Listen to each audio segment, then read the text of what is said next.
Some weapons were never meant to be abandoned. Elijah Carter, America's most lethal operative, vanished into homelessness, seeking peace in anonymity. His government-sanctioned kills buried in redacted files, his skills dulled by choice. Then Officer Boone and his corrupt squad made their fatal mistake. A beating, a taunt, a homeless man humiliated for sport. They couldn't see the cold calculation behind his eyes, the muscle memory in his steady hands, the precision with which he counted each blow. Now, the predator awakens. As bodies fall, and as the crime lord's empire burns, the truth emerges. Elijah Carter wasn't hiding from the world. He was hiding the world from himself.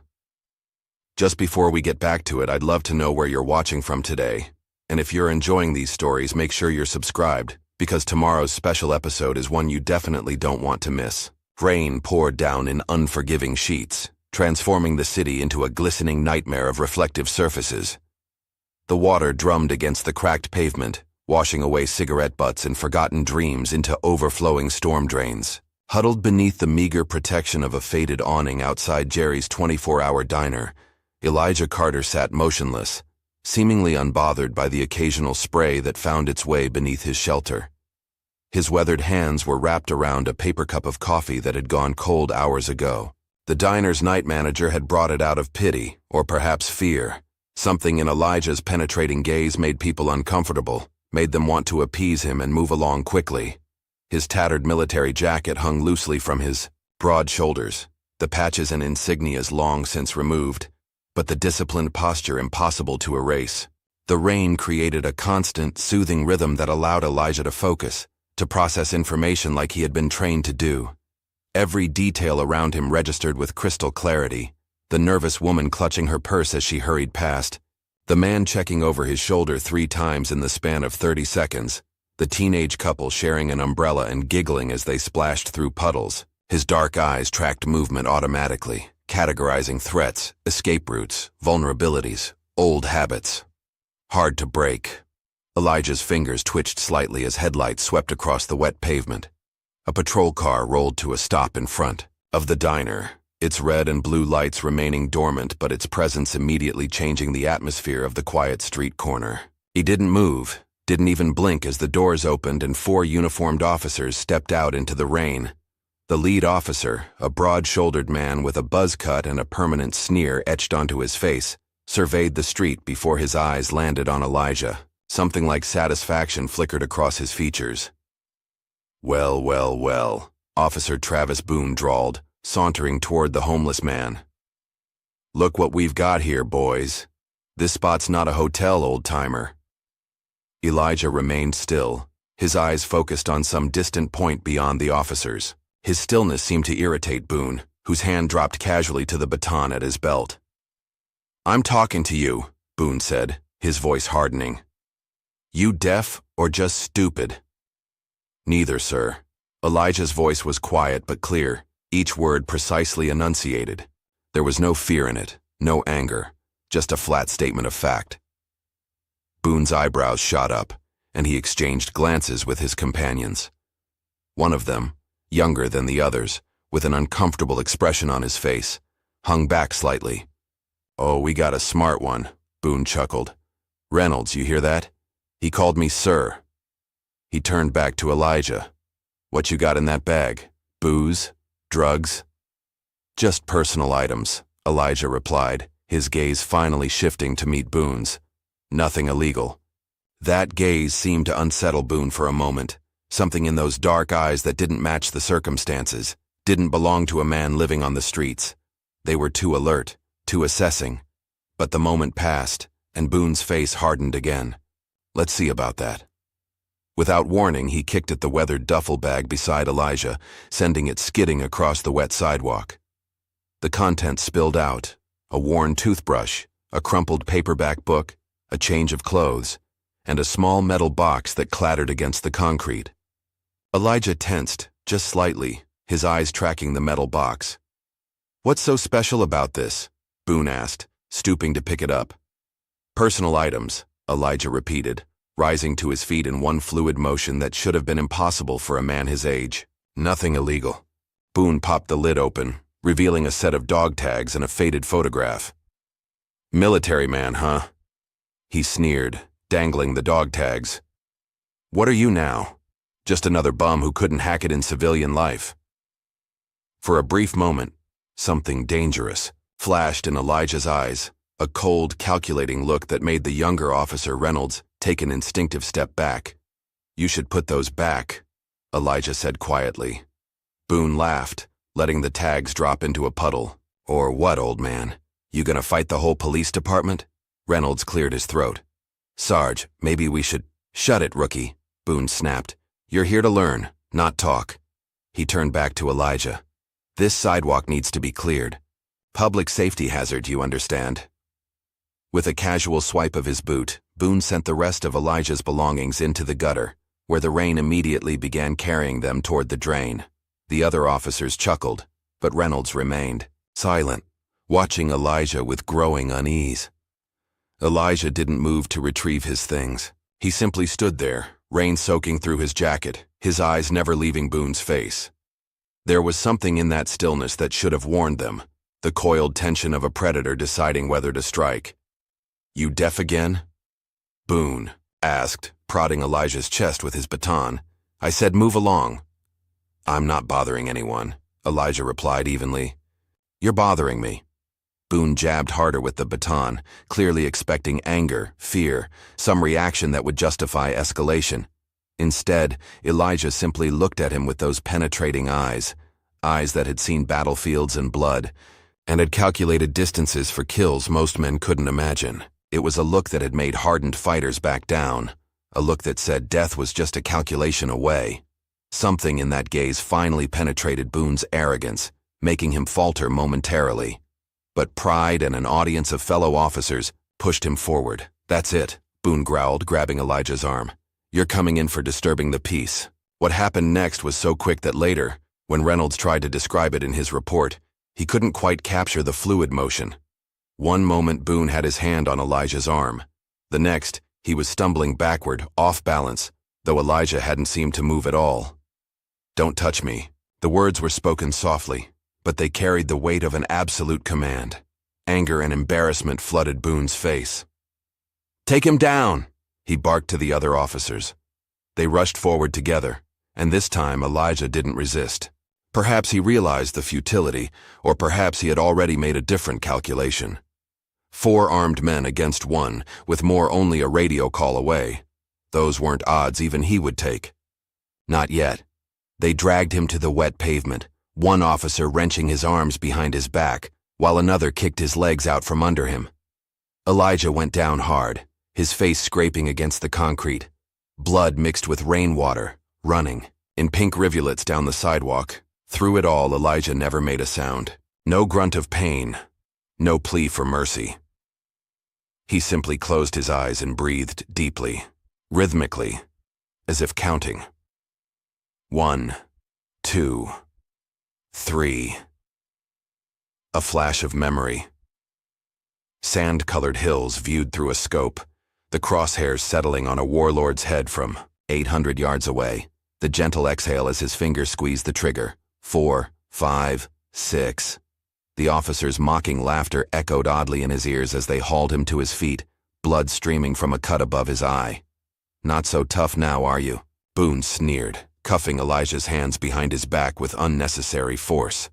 7, 8, 9. They shoved him toward the patrol car, his belongings left scattered and forgotten in the gutter. As they pushed his head down to load him into the back seat, Elijah's eyes met Reynolds'. The young officer looked away quickly, unable to hold that penetrating gaze. "Enjoy jail, old man," Boone laughed, slamming the door shut. In the confined space of the patrol car, Elijah sat perfectly, still, his posture military straight despite the handcuffs. Blood dripped steadily from his face onto his jacket, but he paid it no mind. His eyes stared straight ahead, focused and alert. Reynolds slid into the driver's seat, adjusting the rearview mirror. For a brief moment, he caught Elijah's reflection. Those eyes looking back at him with an intensity that made him quickly avert the mirror. As they pulled away from the curb, Reynolds couldn't shake the feeling that he wasn't transporting a homeless vagrant to lockup. The sensation crawling up his spine whispered something much more alarming. He was sharing a confined space with something lethal. The drive to the precinct was silent, the rain drumming on the roof the only sound. As they pulled into the station's parking lot, Elijah spoke for the first time since his arrest. "You should have left me alone." His voice was soft, almost conversational, but there was something in it that made Reynolds' hands tighten on the steering wheel. Not a threat, a warning. Boone, sitting in the passenger seat, just smirked. "Yeah? What are you gonna do about it, tough guy?" Elijah didn't respond. He didn't need to. The smirk on Boone's face was the confident expression of a man who had no idea he'd just made the worst mistake of his life. The holding cell smelled of bleach and despair, an all-too-familiar cocktail that Elijah had encountered in war zones across the world. The gray concrete walls were etched with crude graffiti, names, dates, obscenities, the desperate markings of men trying to leave some trace of themselves behind. Elijah sat on the metal bench, back straight, hands resting on his knees. Blood had dried on his face in flaking ribbons, but he made no move to wipe it away. His eyes remained alert, scanning his surroundings methodically, taking note of the cameras, the guard rotations, the weak points in the cell door. His mind worked, like the weapon it had been honed to be, processing information, calculating odds, planning contingencies. To an observer, he appeared still, almost meditative. Inside, he was anything but. 3 exits from the holding area, 2 guards on night shift, camera blind spot in the northeast corner. Officer Reynolds, uncertain, conflicted, potential leverage. Officer Boone, sadistic, corrupt, primary threat. Elijah's fingers twitched slightly, muscle memory from thousands of trigger pulls. He closed his eyes briefly, centering himself. Not now. Not yet. The precinct hummed with nighttime activity, phones ringing, keyboards clicking, occasional bursts of laughter. Through it all, Elijah waited, patient as the trained hunter he was. Officer Jake Reynolds couldn't shake the uneasiness that had settled over him since they'd brought in the homeless man. Something about him was off. The way he moved, the way he observed everything, the absolute absence of fear in his eyes. Nobody who lived on the streets should have eyes like that. Against his better judgment, Reynolds pulled up the booking system and entered Elijah Carter's fingerprints into the database. Standard procedure, but something told him the results wouldn't be standard at all. The computer processed the request, and Reynolds expected the usual, maybe some minor offenses, vagrancy charges, possibly substance abuse. Instead, a red flag popped up on his screen, classified. Clearance Level 5, required contact Department of Defense. Immediately Reynolds stared at the screen, blood running cold. What the hell? Level 5 clearance was beyond anything he'd ever encountered. Beyond what even the police captain possessed. "What have you got there, rookie?" Boone's voice made Reynolds jump. The sergeant leaned over his shoulder, peering at the screen with narrowed eyes. "I'm not sure," Reynolds said carefully. "The system flagged him. Says we need to contact the DOD. Boone snorted. "Department of Defense? For a homeless bum? System's glitching. Happens all the time." "I don't think." The phone on Reynolds' desk rang, cutting him off. He answered hesitantly. "Officer." "Reynolds." The voice on the other end was crisp, authoritative. "This is Colonel James Briggs, DOD Special Operations Division. You have a man in custody, Elijah Carter. Release him, immediately." Reynolds' stomach dropped. "Sir, This is not a request, officer. That man is not to be detained. Clear his record of tonight's incident and release him. Now." "May I ask, why?" "You may not. This conversation is over." The line went dead. Reynolds slowly replaced the receiver, feeling Boone's expectant stare. "Well?" the sergeant demanded. "That was the DOD," Reynolds said, his voice strangely hollow. "They want us to release him, immediately." Boone laughed. "You're kidding me, right? Some homeless guy has friends at the Pentagon?" "They seemed serious, Sarge. Very serious. It's government red tape," Boone dismissed with a wave of his hand. "Probably some administrative mix-up. He stays put until morning." "But..." "That's an order, Reynolds. Drop it." Boone stalked away, leaving Reynolds staring at the phone, wondering what kind of man generated calls from colonels in the middle of the night. In the darkness of the cell, Elijah's mind drifted, not to sleep, but to the calculated recollection of past operations. Memory was a tool, like any other, to be honed and maintained. The jungle canopy of Cambodia, dense and suffocating. Sweat trickling down his spine as he lay motionless for 18 hours, waiting for his target to appear. The gentle pressure of his finger on the trigger, the controlled exhale, the distant spray of red as a terrorist leader's head exploded like a ripe melon at 200 yards. The mountains of Afghanistan, bitter cold numbing his fingertips as he lined up a shot that others had called impossible. 3 Taliban commanders in a moving vehicle, weaving through mountain roads. 3 shots, 3 bodies, 30 seconds. A new long-distance record for kill confirmations. The desert outside Fallujah, sand grinding in his teeth as he provided overwatch for a SEAL team extraction. 12 hostiles eliminated without a single Allied casualty, his rifle barrel so hot it nearly burned his hands. These weren't dreams or nightmares. They were records, data points, evidence of what he was capable of when necessary. And after tonight, it might become necessary again. Morning arrived with harsh fluorescent lights flickering on and a guard banging on the cell bars. "Carter, you're out." Elijah opened his eyes, looking exactly as he had the night before, alert, composed, ready. He stood without a word and followed the guard through the processing area, where a scowling Boone waited with his paperwork.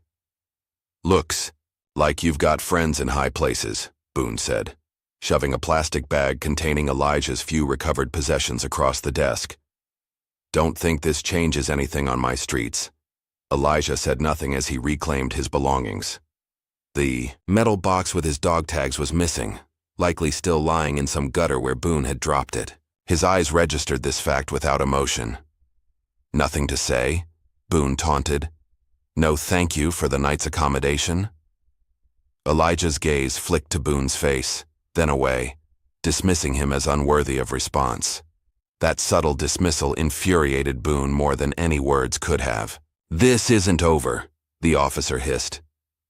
Elijah walked past him toward the exit, where Reynolds stood awkwardly by the door. As he passed the young officer, Elijah paused momentarily. "Choose carefully who you follow," he said quietly, then continued, "On his way."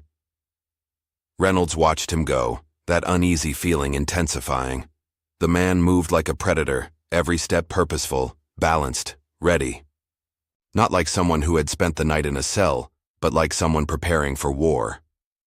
Outside, the morning sun had burned away the rain clouds, leaving the city steaming and humid. Elijah walked steadily away from the precinct, his pace unhurried, but covering ground efficiently. His eyes constantly scanned his surroundings, rooftops, alleyways, parked cars. 3 blocks from the station, he noticed the black SUV idling at a corner. Government issue, tinted windows, 2 men inside watching him with professional interest. Elijah continued past without acknowledging them, but his mind registered their presence, filing it away. He turned down a narrow alley between 2 abandoned warehouses, a shortcut to a homeless camp where he occasionally sought shelter. The alley was empty when he entered it, but his trained senses detected the subtle shifts in air currents as bodies moved into position behind him. 4 men spread in a semicircle blocking his exit. Not police. Their movements were too fluid, too practiced. Military training, or close to it. Hired muscle with experience. Elijah continued walking for several more steps before stopping, his back still to the men. "That's far enough," a voice called out. "Mr. Langston wants a word with you."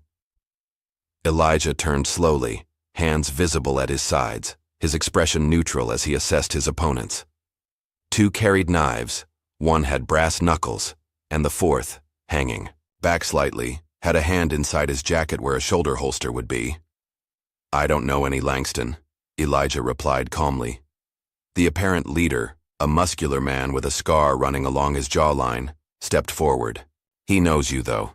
Says you caused him a lot of trouble overseas once upon a time." Ah, that clarified things.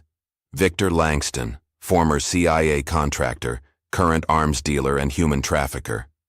Elijah had dismantled one of his operations in Eastern Europe 5 years ago, a sniper shot that had taken out Langston's regional commander and sent the organization into chaos. "I'm not interested in a reunion," Elijah said. "Not really an option," Scar replied, flicking open a switchblade. "You're coming with us, or you're not going anywhere ever again." Elijah's eyes went cold, the last trace of humanity draining from them as combat calculations replaced conscious thought. 4 opponents, limited space, no firearms of his own, acceptable odds. The fight lasted exactly 27 seconds. Later, witnesses would tell responding officers conflicting stories.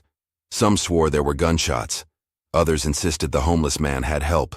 One woman claimed he moved like something, from a movie, all blurry-like.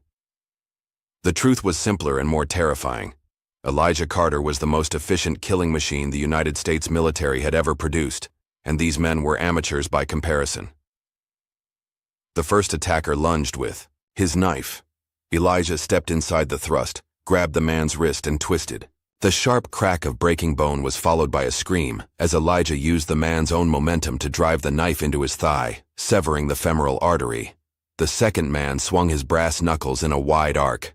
Elijah ducked under the blow, drove 2 precise strikes to the man's throat, crushing his trachea, then pivoted to face the third attacker. This one was more cautious, circling with his knife held low. Elijah waited, perfectly still, until the man committed to a thrust. Then he moved, a blur of lethal precision, catching the knife hand, breaking the elbow with a short strike, and driving the man's head into the brick wall with enough force to fracture his skull. The fourth man had his gun out now, but hesitated a crucial half-second at the sight of his companions falling so quickly. Elijah closed the distance in 2 strides, trapped the gun hand and fired the weapon into the man's own torso twice before disarming him. 4 attackers. 4 bodies. 27 seconds. Elijah checked the gun, a Glock 19, 3 rounds remaining, and tucked it into his waistband before quickly searching the bodies. He found what he expected. Burner phones. Cash. No identification. Professional enough to maintain anonymity, but not professional enough to survive. He took one of the phones and dialed a number from memory. When it connected, he spoke just 3 words. "They found me." Without waiting for a response, he ended the call, dropped the phone beside one of the bodies, and walked calmly out of the alley. By the time police sirens wailed in the distance, he was already 6 blocks away, merging into the morning crowd of commuters. Officer Boone was halfway through his second coffee of the shift when his personal phone rang. He didn't recognize the number but answered anyway. "Boone, your homeless guy just killed 3 of my men in under a minute." The voice was cold, controlled, but with an undercurrent of fury. "The 4th won't make it to the hospital." Boone nearly choked on his coffee. "Who is this?"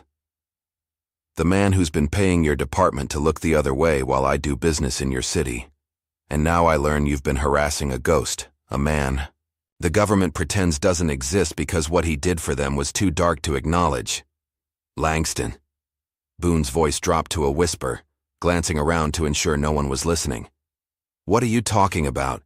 He's just some bum." "That bum has the highest confirmed kill count in Special Forces history. More than any sniper, any assassin, any black ops specialist they've ever fielded. The kind of weapon they point at problems they want to disappear permanently." Boone's blood ran cold. "What's his real name?" "Elijah Carter is his real name. They never bothered with aliases because no one who saw him in action was left alive to identify him. And now, thanks to you, he's active again. And he's in my city." "I didn't know." "Fix this," Langston snapped. "Find him, kill him, or I'll consider our arrangement terminated, along with your employment." The line went dead. Boone stared at his phone, a cold sweat breaking out across his forehead as the realization sank in. He hadn't arrested a homeless vagrant last night. He'd poked a sleeping lion. As the sun began to set over the city skyline, Elijah stood on an abandoned bridge spanning the industrial district. Below him, the river flowed sluggishly, carrying the city's forgotten refuse out to sea. He was no longer in his tattered clothes. A visit to an old contact, a former Marine turned arms dealer who operated out of a pawn shop in the bad part of town, had provided him with fresh attire, a prepaid phone, and a shoulder holster for the Glock.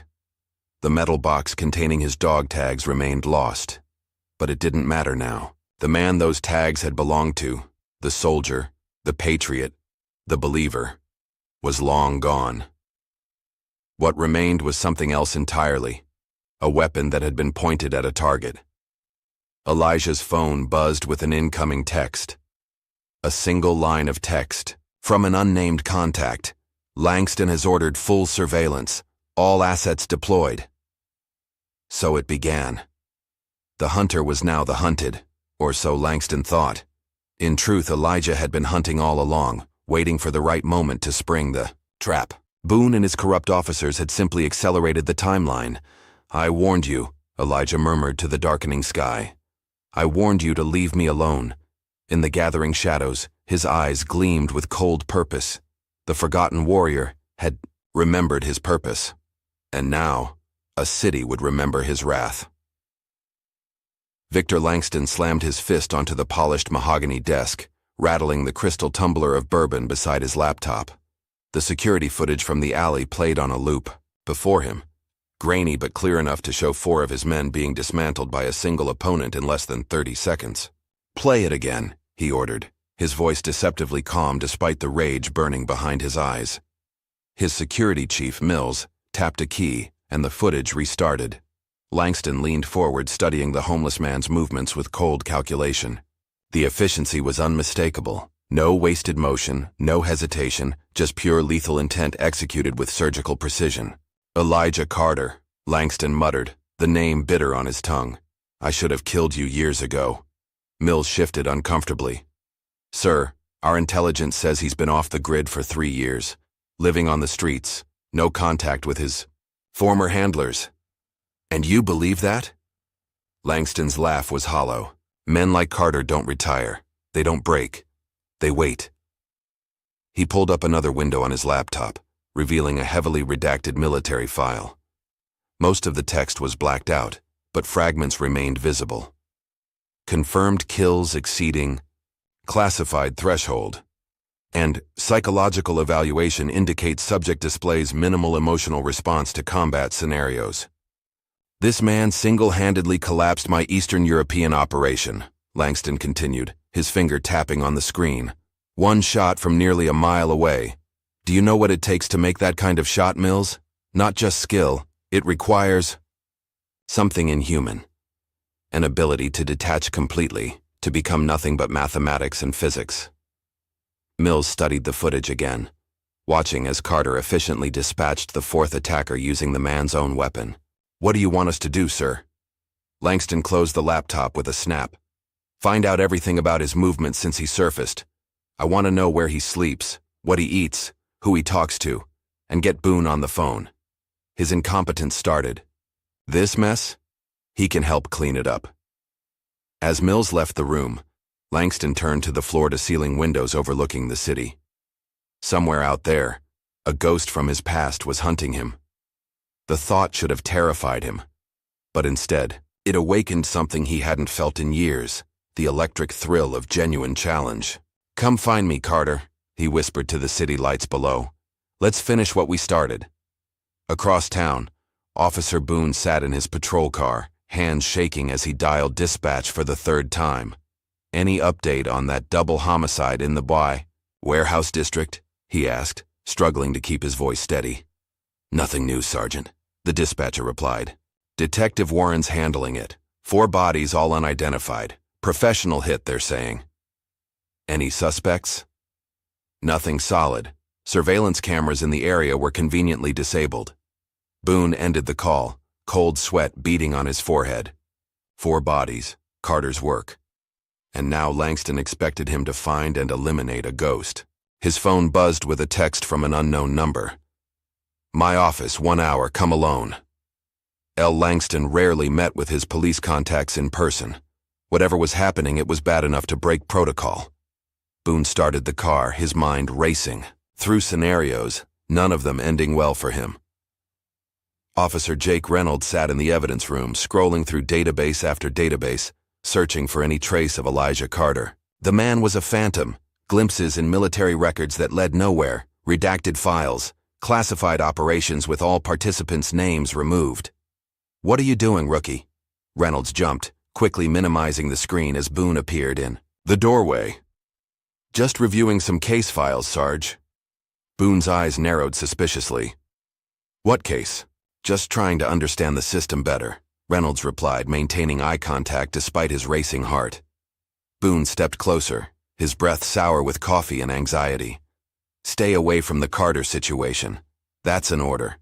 You keep digging. You'll find yourself buried." After Boone left, Reynolds reopened his search, more determined than ever. Something was very wrong here, and his gut told him Carter was at the center of it, not as the villain, but as something else entirely. His phone chirped with an alert. A body had been found near the homeless encampment where Carter occasionally stayed, one of Boone's informants, throat cut with military precision. The game was escalating. Elijah knelt in a rented storage unit, assembling a sniper rifle with practiced ease. His movements were methodical, each piece inspected and cleaned before being fitted into place. The ritual calmed him, focusing his mind on the task ahead. His old Marine contact, Wilson, watched from the doorway. "You sure about this, Carter? Langston's got resources, private security, corrupted cops, friends in government." "I'm sure." Elijah's voice was flat as he calibrated the scope. "What changed? You've been off the grid for years. Why now?" Elijah paused, a rare moment of reflection crossing his otherwise impassive features. "They wouldn't leave me alone. Warned them." Wilson nodded slowly. He'd served 2 tours with Elijah before a knee injury forced him into retirement. He'd seen firsthand what happened when someone pushed Elijah Carter too far. "I got what you asked for." Wilson placed a small USB drive on the workbench. "Everything we have on Langston's operation. Properties, security details, financial accounts. Cost me some serious favors. Appreciated." Elijah pocketed the drive without looking up. "There's something else." Wilson hesitated. "Rumors about his new operation, human trafficking, kids mostly, coming through his port facilities." Elijah's hand stilled momentarily. "Confirmed?" "Enough to make me sick. Started after you took out his weapons pipeline in Europe. Diversification, he calls it." A cold silence filled the storage unit as Elijah processed this information.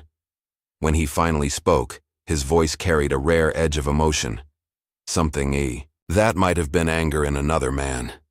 Then he dies slower than I planned." Wilson suppressed a shiver. He'd heard stories about what Elijah had done to terrorist leaders who targeted civilians, the kind of stories that hardened Special Forces operators told in whispers. "Watch your back," Wilson said, as he turned to leave. "And Carter, good hunting." Alone.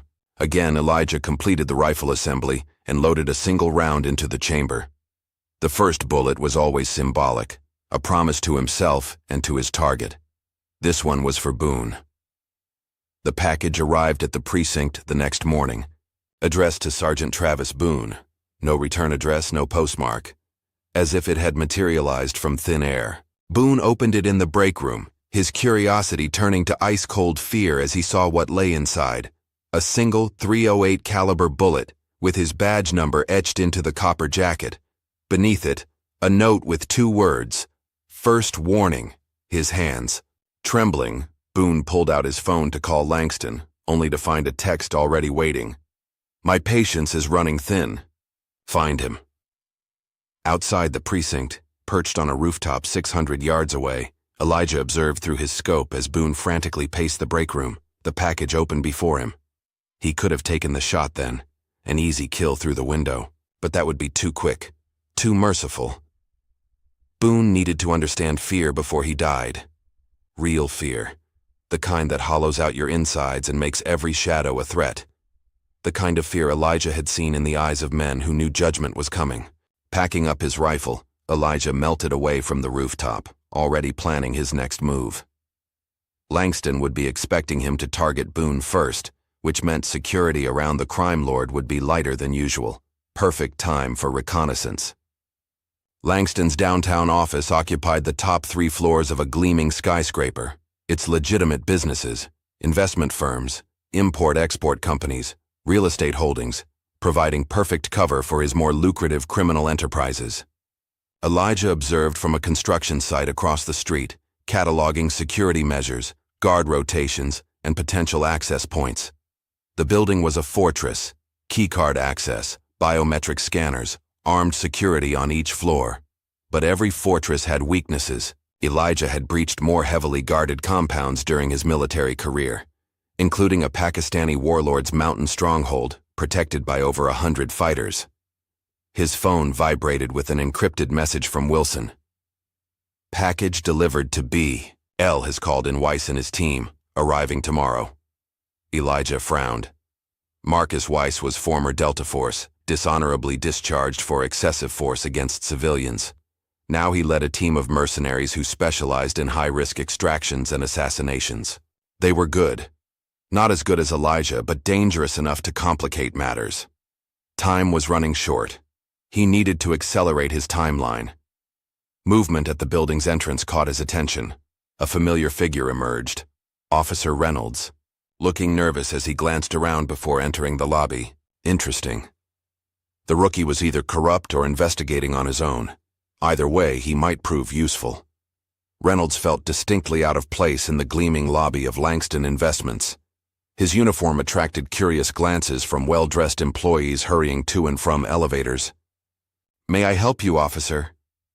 The receptionist's smile was professional but cold. "I need to speak with Mr. Langston regarding an ongoing investigation," Reynolds stated, projecting more confidence than he felt. "I'm afraid Mr. Langston is in meetings all day. Perhaps you could leave your card." "It's about Elijah Carter." The name dropped like a stone in still water. The receptionist's smile froze, and her hand moved subtly toward what Reynolds assumed was a silent alarm. "1 moment, please."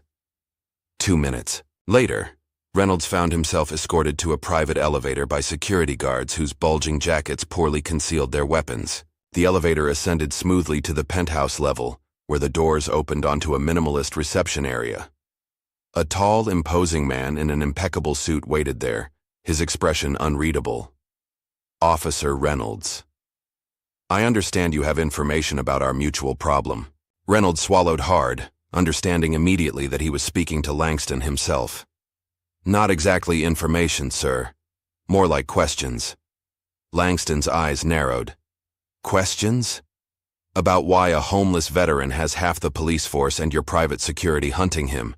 About why my sergeant received a bullet with his badge number this morning. About why 4 men turned up dead in an alley after trying to abduct Carter." A thin smile spread across Langston's face. "Curiosity is an admirable trait in a detective, Officer Reynolds. Less so in a patrol officer who should be following orders."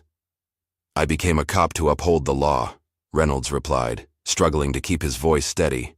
"Not to participate in whatever this is." "Admirable." Langston stepped closer, but naive.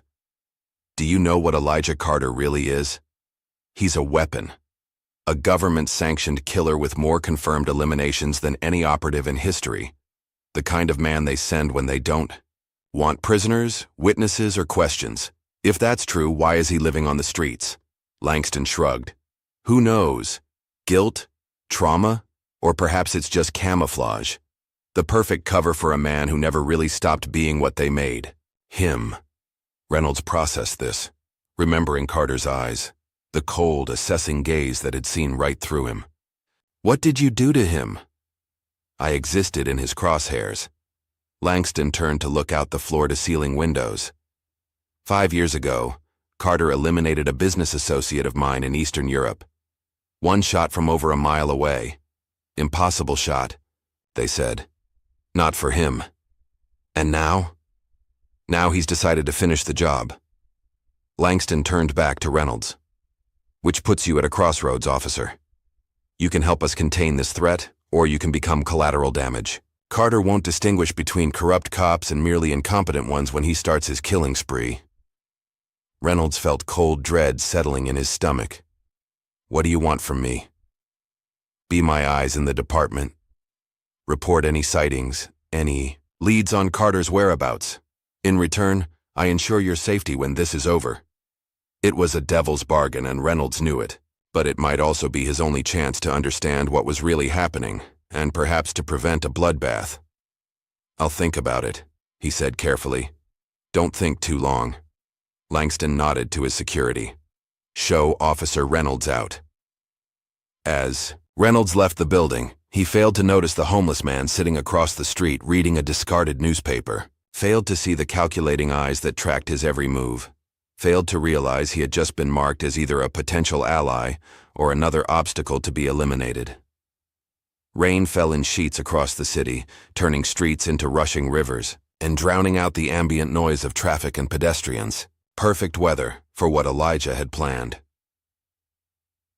Sergeant Boone huddled in his car outside Langston's downtown club, the Velvet Room, a high-end establishment that served as both a legitimate business and a money-laundering hub. He'd been ordered to meet Langston here. Apparently, the crime lord no longer trusted the security of his office building. Boone's hand instinctively touched the holster under his jacket, reassured by the weight of his service weapon. Not that it would do much good against a ghost like Carter. The man had killed 4 trained enforcers with his bare hands. What chance did a corrupt cop with mediocre range scores have? His phone buzzed with a text. Back entrance, now. Cursing, under his breath, Boone stepped out into the downpour, jogging toward the club's service alley. The rain plastered his hair to his scalp and soaked through his jacket within seconds. The alley was poorly lit, garbage bins overflowing along one wall. A steel door marked "Deliveries Only" stood at the far end, flanked by 2 large men in dark suits despite the late hour. As Boone approached, the men patted him down thoroughly before nodding toward the door. Inside, the service corridor was a stark contrast to the opulent club. Bare concrete, exposed pipes, the distant thump of bass from the main floor. One of the guards led Boone to a freight elevator, then down another corridor to what appeared to be an office converted from a storage room. Langston sat behind a desk, flanked by a tall, scarred man whom Boone recognized as Marcus Weiss, the mercenary commander. You're late, Langston observed coldly. Traffic, Boone muttered, trying to hide his nervousness. Look, about Carter. You've failed to locate him, Langston interrupted. Failed to eliminate him. Failed to be of any use whatsoever in this situation that you created. Boone swallowed hard. I've got the whole department looking for him. We'll find him. Your department couldn't find their own assholes with a map and a flashlight, Weiss drawled, his voice carrying a slight southern accent. My team is here now. We'll handle it. Your team? Boone looked between them. What team? Professional problem solvers, Langston replied. Former special forces, like our friend Carter, but with fewer moral compunctions. What do you need me for, then? Boone asked, not bothering to hide his relief. Langston's smile was cold. Bait. The word hung in the air as Boone processed its implications. No way. You want me to be a target? You already are a target, Langston pointed out. The bullet with your badge number made that clear, but now instead of running scared, you'll be part of a controlled operation. We'll keep you under surveillance, heavily guarded. When Carter makes his move, Weiss and his team will eliminate him. And if they fail? Boone's voice cracked slightly. They won't, Weiss said confidently. Carter's good, but he's one man. My team specializes in eliminating high-value targets with minimal collateral damage. Boone looked desperately between them. I want out. I'll leave town. Disappear. That's not an option, Langston cut him off. You're in this until it's finished, one way or another. The unspoken threat was clear. If Boone didn't cooperate as bait, he'd find himself in Carter's position, hunted by both sides. Fine, he muttered, shoulders slumping in defeat. What's the plan? Elijah watched the Velvet Room from the rooftop of an adjacent building, the rain running in rivulets down his face. Through his scope, he tracked Boone's arrival, noting the security detail and the obvious tension in the sergeant's body language. So, Langston was setting a trap, predictable. He shifted his position, scanning the surrounding buildings for Weiss's team. They would be positioned strategically, high vantage points with overlapping fields of fire, probably with at least one spotter using thermal imaging to counter the rain and darkness. There, a subtle movement on a rooftop 3 buildings north, and another on the parking structure to the east. Professionals, but not quite invisible to someone who had spent decades perfecting the art of remaining unseen. Elijah packed up his rifle without taking a shot. This wasn't the right moment. Weiss would be expecting a direct assault, a sniper, shot, or perhaps a close-quarters ambush. Elijah needed to change the parameters, force them to react rather than act, and for that, he needed leverage. Officer Reynolds sat at his kitchen table, files spread before him as he tried to make sense of the web of connections between Langston, Boone, and the mysterious Elijah Carter. His wife, Sarah, watched worriedly from the doorway, their 3-year-old daughter Emma asleep in her arms. "Jake, it's after midnight," Sarah said softly. "Come to bed." Reynolds rubbed his bloodshot eyes. "Just a little longer.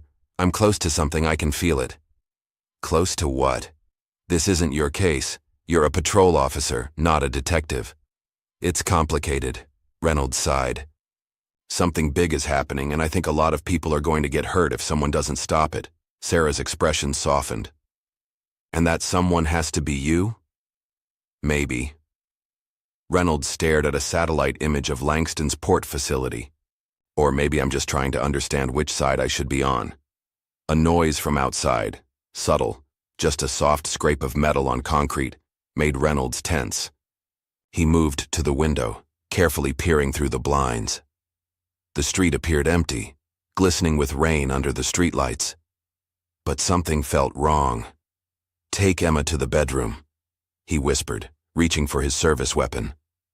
"Lock the door and call 911 if you hear anything." Sarah's eyes widened in fear, but she nodded, clutching their daughter tighter as she retreated down the hallway. Reynolds moved silently to the front door, weapon drawn, heart hammering in his chest. He hadn't told anyone he was investigating Langston and Carter. No one should have any reason to. "Officer Reynolds." The voice came from behind him, impossibly calm and quiet. Reynolds spun, raising his weapon, to find Elijah Carter sitting at his kitchen table, casually examining the files spread there. "How did you—" "Your back door lock is substandard," Elijah replied without looking up. "And you really should have motion sensors installed."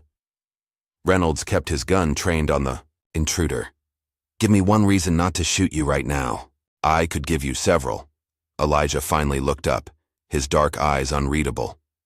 "Starting with the fact that I mean no harm to you or your family, and ending with the reality that if I wanted you dead, we wouldn't be having this conversation." A chill ran down Reynolds' spine as he recognized the truth in those words. "What do you want?" "To offer you a choice." Elijah gestured to the files. "You've been investigating, looking for the truth. I respect that." Reynolds slowly lowered his weapon, though he kept it ready. "What truth?" "Langston isn't just a criminal. He's a monster who traffics in human lives. Children mostly, sold to the highest bidder." Elijah's voice remained flat, but something burned in his eyes now. "Boone and others in your department have been on his payroll for years helping to cover up his operation. You expect me to believe a homeless man has this kind of intelligence?" A ghost of a smile touched Elijah's lips. "I was never homeless, Reynolds. Just invisible. It's a useful state when you're gathering information." Reynolds felt the ground shifting beneath him. "What are you?" "Really?" "Someone who was trained to eliminate threats to national security. Someone who discovered that sometimes those threats wear expensive suits and donate to political campaigns." Elijah stood slowly, careful to keep his hands visible. "Langston is planning something big, a shipment coming into his port facility tomorrow night. I need to stop it." "Why tell me this?" "Because Langston is setting a trap for me, using Boone as bait. He's brought in mercenaries, former special forces, to hunt me down." Elijah's gaze was steady. "I'm going to spring that trap, but on my terms, which means I need to create my own distraction. Reynolds stiffened. I'm not helping you kill cops. I don't kill cops, Reynolds, only corrupt ones. Elijah moved toward the door. Think about what side you want to be on when this plays out. The storm is coming whether you're ready or not. Wait. But Elijah was already gone, melting into the rainy night as if he'd never been there at all. Reynolds stared at the space where he had stood, then looked down at his kitchen table. Among his scattered files now lay a USB drive labeled with a single word: evidence. The next evening, Boone sat in his patrol car outside his apartment building, nerves frayed to the breaking point. Weiss's men were supposedly watching from concealed positions nearby, but Boone couldn't spot them, which meant Carter probably couldn't either, right? His radio crackled with a routine call, which he ignored. Acting normal was part of the plan, but responding to calls meant moving around, becoming a harder target to protect. As darkness fell, a message came through on his phone. Stay put. Movement detected on your block. Stand by. Boone's heart hammered against his ribs. This was it. Carter was coming for him. Minutes stretched into an agonizing hour. Nothing happened. No shots, no attack, just the quiet residential street with occasional passing cars. Then his radio exploded with urgent calls. All units. Explosion reported at Langston Shipping Terminal, Pier 17. Multiple casualties. Hazmat situation reported. Boone's blood ran cold. Pier 17, Langston's main smuggling hub, where a major shipment was due tonight. His phone rang immediately. Langston's voice was tight with barely controlled fury. It's a diversion. Carter hit the terminal instead of you. Get over there now. But the plan is shot to hell. He's burning my operation to the ground while we're babysitting you. Boone started his car with shaking hands, pulling away from the curb. As he accelerated down the street, his headlights illuminated a figure standing directly in his path. Elijah Carter. Boone slammed on the brakes, reaching for his weapon. But Carter was already moving, faster than seemed possible, closing the distance before Boone could raise his gun. The driver's side window shattered. A hand reached in, grabbing Boone by the throat. I warned you, Carter said, his voice as calm as if he were discussing the weather. Now you're going to help me end this. Boone felt something press against his neck, a needle, and then darkness claimed him. Officer Jake Reynolds stared at the footage playing on his laptop screen, his stomach churning with each new horror. The USB drive Elijah had left contained surveillance video from inside Langston's shipping facilities, children being unloaded from containers like cargo, frightened and disoriented, guided by armed guards into unmarked vans. The timestamp showed it was from just 3 weeks ago. Sarah stood behind him, one hand pressed to her mouth, the other clutching the doorframe for support. Oh my God, Jake, she whispered. Those poor children. Reynolds paused the video, unable to watch anymore. There's financial records too. Offshore accounts, shell companies, bribes paid to officials. He ran a hand through his hair. Half my precinct is on his payroll. Including Boone? Especially Boone. Reynolds closed the laptop. He's been Langston's inside man for years, redirecting patrols away from shipments, burying evidence, intimidating witnesses. Sarah moved to sit beside him, taking his hand in hers. What are you going to do? The question hung in the air as Reynolds considered his options. Going to internal affairs was the proper procedure, but if Langston's influence extended as far as the evidence suggested, it would be like signing his own death warrant. His phone buzzed with an incoming call. Unknown number. Reynolds, he answered. Cautiously, turn on your TV. Elijah's voice was unmistakable. Channel 7. Reynolds reached for the remote, switching on the news. Helicopter footage showed a massive fire at the port, smoke billowing into the night sky as emergency vehicles swarmed the area. Breaking news, the reporter announced. A major explosion at Langston Shipping's main terminal has authorities scrambling. Initial reports suggest hazardous materials may be involved, with first responders treating multiple casualties. The FBI has been called in amid rumors of potential human trafficking connections. Jesus, Reynolds breathed. You did this? I exposed it, Elijah replied calmly. The explosion was targeted. Storage facilities only, no civilian casualties. But the containers with people were discovered by firefighters. Where's Boone? With me. Safe, for now. There was a pause. I need your answer, Reynolds. Which side are you on? Sarah squeezed his hand, her eyes meeting his. In them, he saw fear, but also resolution. They both knew there was only one choice he could live with. I'm in, Reynolds said firmly. What do you need me to do? Meet me at the abandoned Westlake factory in 1 hour. Come alone and make sure you're not followed. Langston's mercenaries are hunting us both now. The line went dead. Reynolds looked at his wife, the mother of his child, possibly for the last time as the man she'd married. I have to go. Sarah nodded, tears in her eyes but determination in her voice. Do what's right. We'll be here when you come back. Reynolds holstered his weapon, kissed his wife, and checked on his sleeping daughter one last time before heading out into the night, praying he wasn't making a fatal mistake. Langston paced the conference room of his secondary office, rage radiating from him in almost palpable waves. The room's other occupants, Marcus Weiss and 4 of his mercenaries, watched warily, knowing better than to speak until addressed.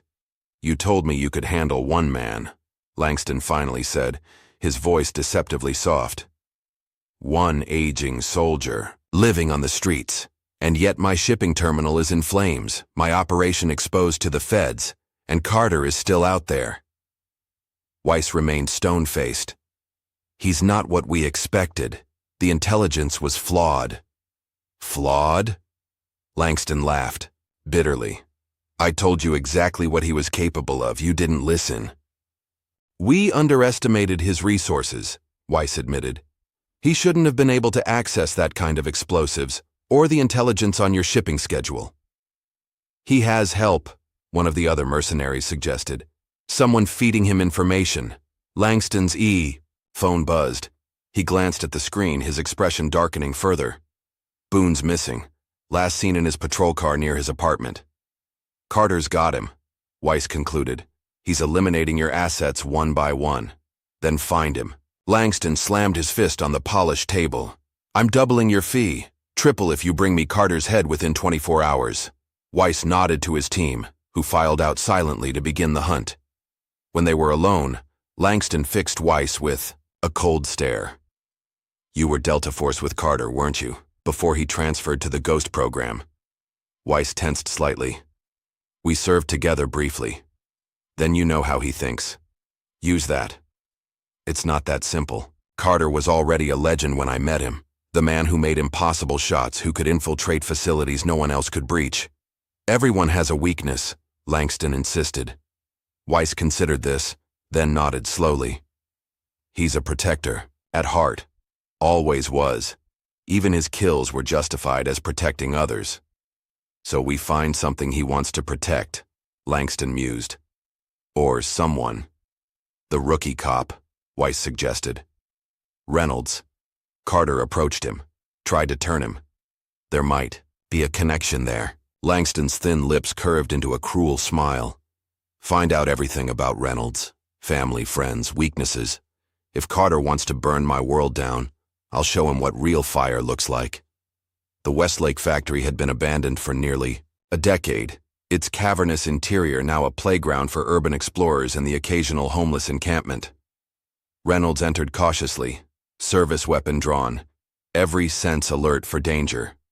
Moonlight filtered through broken windows, casting long shadows across rusted machinery and graffiti-covered walls. The air smelled of mildew and decay. I'm here, he called out, his voice echoing in the empty space. Keep walking. Elijah's voice came from somewhere ahead. Straight ahead, through the main floor. Reynolds followed the instructions, making his way deeper into the factory until he reached what appeared to have once been a foreman's office, overlooking the production floor. Inside, a battery-powered lantern illuminated a makeshift command center, maps pinned to walls, surveillance photos, and at the center, Sergeant Boone tied to a chair, duct tape across his mouth. Elijah stood in the corner, watching Reynolds with those unnervingly calm eyes. You weren't followed? No, Reynolds replied, holstering his weapon. Took a roundabout route, doubled back twice. Elijah nodded approvingly. Good.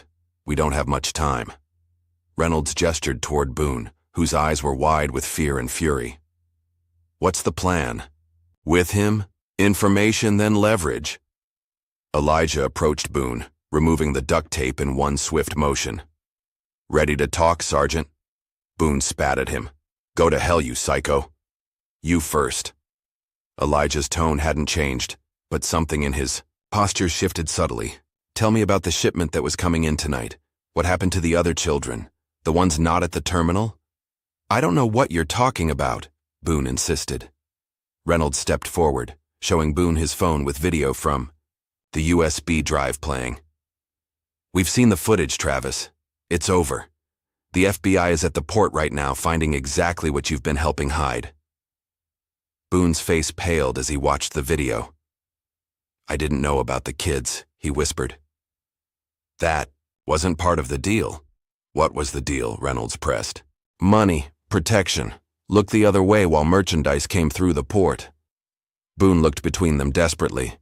But I swear I thought it was drugs, maybe guns, not people, not kids. Elijah watched him impassively. The backup location. Where would Langston route the rest of his merchandise after the terminal was compromised?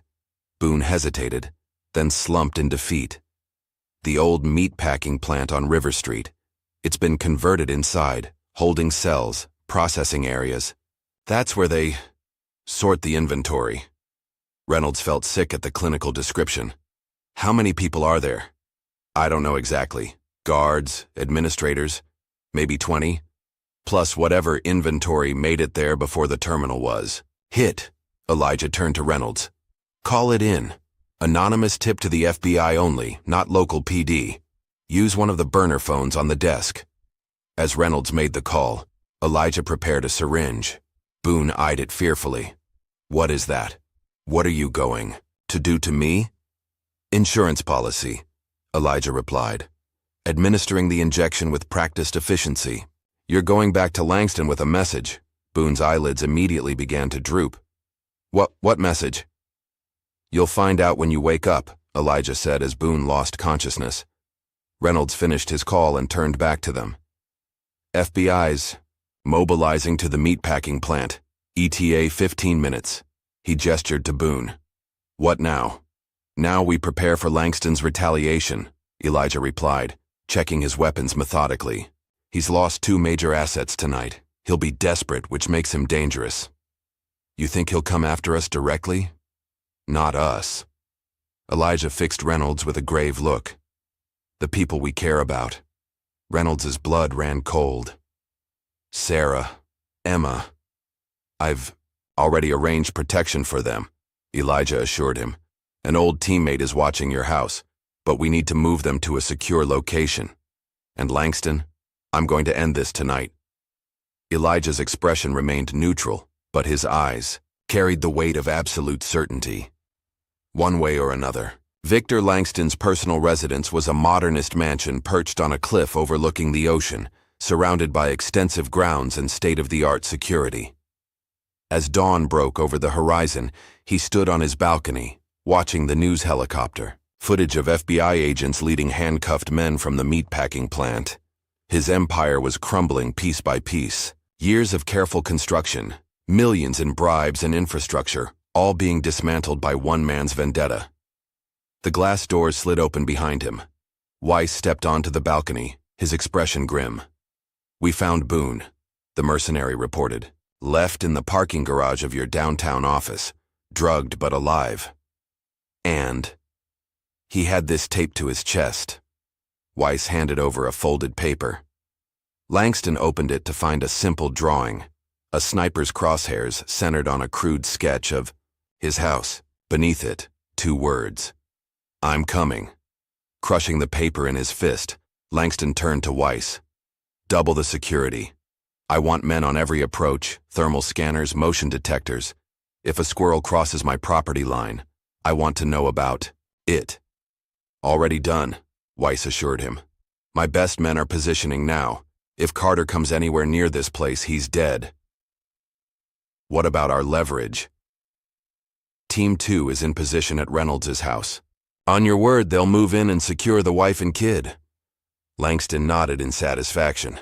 Wait for my signal. Let's see if we can draw Carter out first. As Weiss departed, Langston stared back at the ocean, the paper still crumpled in his fist. He'd faced threats before. Rivals, authorities, even assassins. None had ever reached this far into his operation. None had ever made him feel vulnerable. But then, none had ever been Elijah Carter.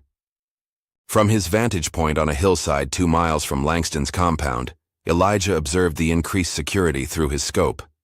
Mercenaries patrolled the perimeter in pairs, their movements professional and alert. Sniper positions had been established on the roof and in the guest house covering all approaches. Impressive, but expected. Weiss knew his business. Elijah's phone vibrated quietly. Reynolds, Sarah and Emma are secure, the officer reported. Your friend got them out just before Langston's men arrived. Casualties? None on our side. Your friend disabled 3 mercenaries, without firing a shot. Elijah allowed himself a small nod of approval. Bishop had always been good at close quarters work. What's the play now? Reynolds asked, tension evident in his voice.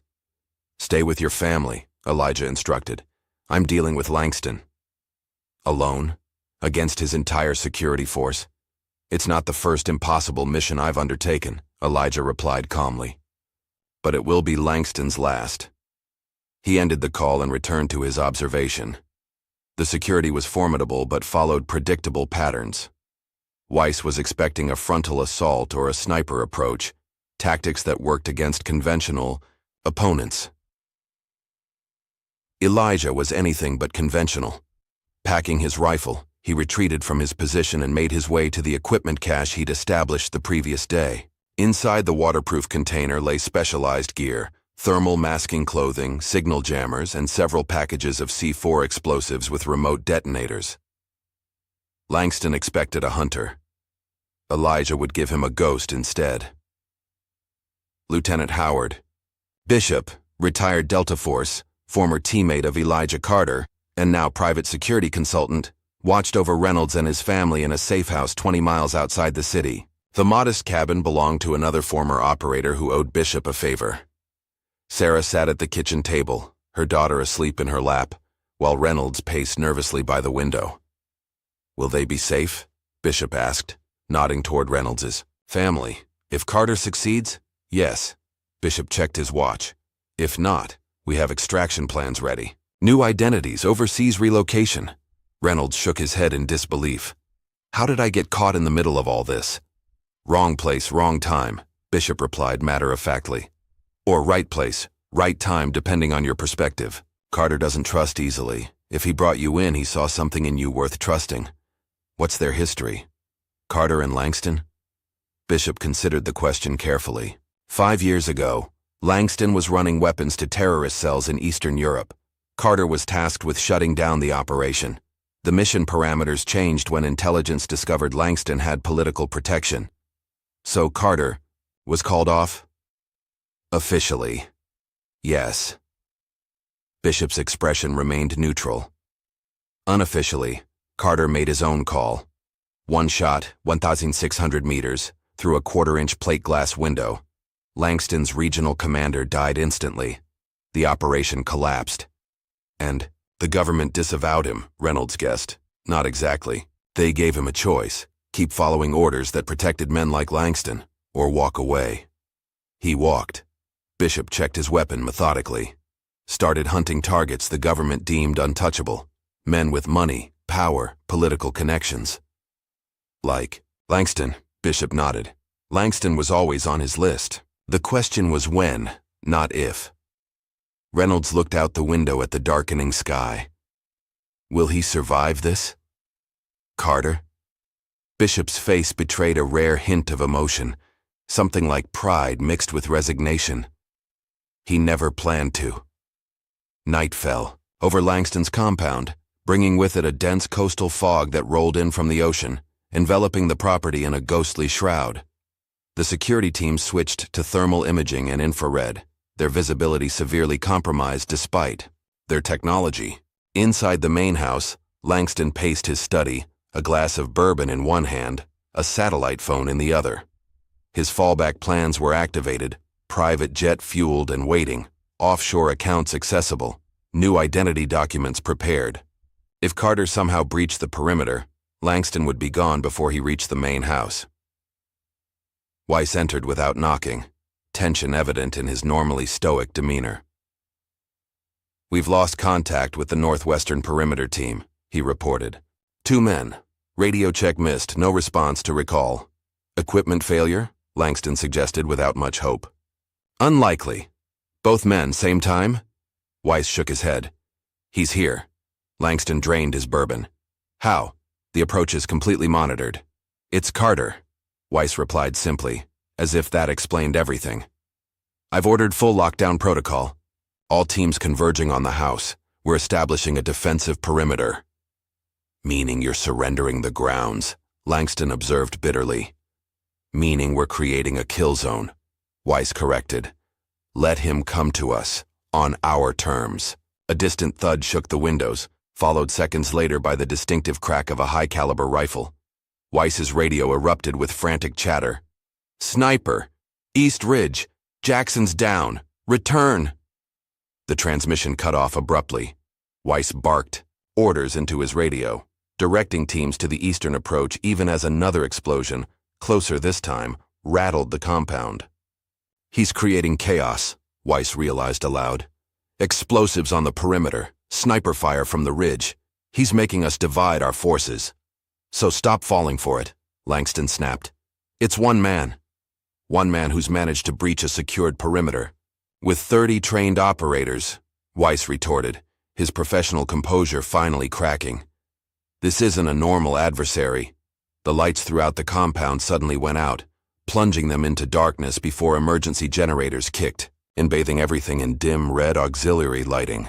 "Main power's cut," Weiss confirmed unnecessarily, checking his sidearm. "He's inside the perimeter." Langston moved to his desk, retrieving a sleek handgun from a hidden drawer. "Get me to the helipad. Now." Weiss hesitated, listening to the increasingly frantic reports coming through his earpiece. "It's not safe to move. We should stay here. Fortify our position." "I'm not paying you to cower in a corner," Langston snarled.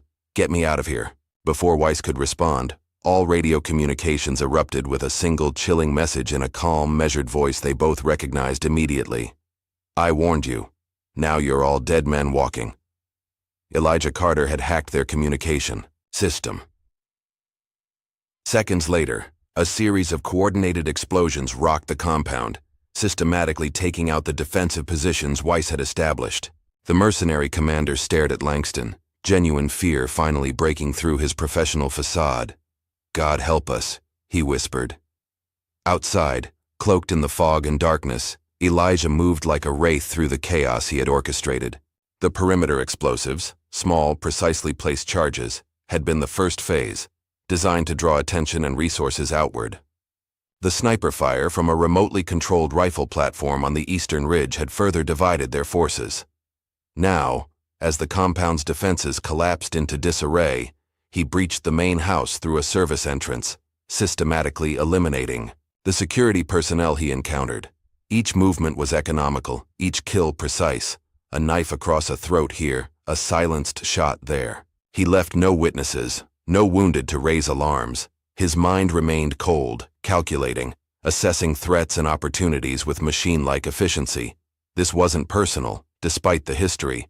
This was a mission, his last perhaps, but executed, with the same precision as every operation he'd ever undertaken. The mansion's interior was a maze of opulence. Marble floors, priceless artwork, crystal chandeliers now dark in the power outage. Elijah navigated by memory, having studied the building plans for weeks. Langston would be in one of 3 locations: his study, the panic room in the master suite, or heading for the helipad on the eastern terrace. A squad of 4 mercenaries blocked the main staircase, positioned behind overturned furniture with clear fields of fire. Elijah assessed and dismissed a frontal approach.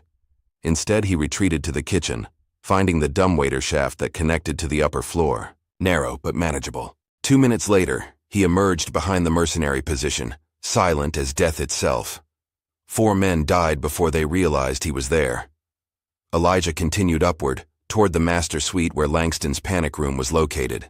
The hallway was empty, a tactical error that confirmed his suspicion. They were evacuating. The helipad, then. Reynolds paced the safe house anxiously, checking his phone for updates. Nothing since Elijah's last message 2 hours ago. Beginning. Final approach. Bishop monitored police and emergency channels on a specialized radio, his expression growing increasingly concerned as reports of explosions and gunfire at Langston's estate filtered through. "It started," he announced grimly. Sarah looked up from where she sat with Emma, fear evident in her eyes. "Will he be okay?" Bishop exchanged a look with Reynolds, both men knowing better than to offer false hope. "Carter doesn't go into battles. He can't win," Bishop said carefully, "but winning doesn't always mean walking away." Reynolds' phone suddenly buzzed with an incoming call. Unknown number. "Reynolds," he answered tensely. "Officer Reynolds." The voice wasn't Elijah's, but refined, cultured with an edge of desperation. "Langston, I believe we have mutual interest to discuss." Reynolds put the phone on speaker, signaling Bishop. "I have nothing to say to you." "Then perhaps you'd prefer to listen," Langston replied. "Your friend Carter has made quite a mess of my home. Tonight. Killed quite a few of my employees. He's very determined to reach me." "Sounds like your problem." "It's about to become yours," Langston's voice hardened. "Because while he's been hunting me, my men have been hunting too. We know about your wife, Sarah, your daughter, Emma. We know they're not at home, but we will find them." Reynolds felt ice in his veins. "If you touch them, that depends entirely on you." Langston interrupted. "Call Carter off. Now. Tell him if he wants your family to live, he backs away." Bishop was already on his feet, signaling for Sarah to gather Emma. His expression confirmed Reynolds' worst fear. Somehow their location had been compromised. "He won't stop," Reynolds said, playing for time. "Not for me, not for anyone." Then, "Their blood is on your hands." The line went dead. Reynolds turned to Bishop, panic rising. "We need to move. Now." Bishop was already checking the perimeter through specialized equipment. "Too late," he said grimly. "They're already here." Elijah reached the terrace access point just as Weiss and 3 remaining mercenaries escorted Langston toward the waiting helicopter. The fog had thinned slightly, allowing the aircraft's running lights to cut through the darkness. Taking cover behind a decorative planter, Elijah assessed the situation. Langston walked in the center of the formation, partially shielded by his guards. The pilot was already in the helicopter, rotors beginning to turn. Elijah raised his rifle, calculating trajectory and wind correction. One shot to disable the helicopter, targeting the main rotor assembly, would ground it permanently.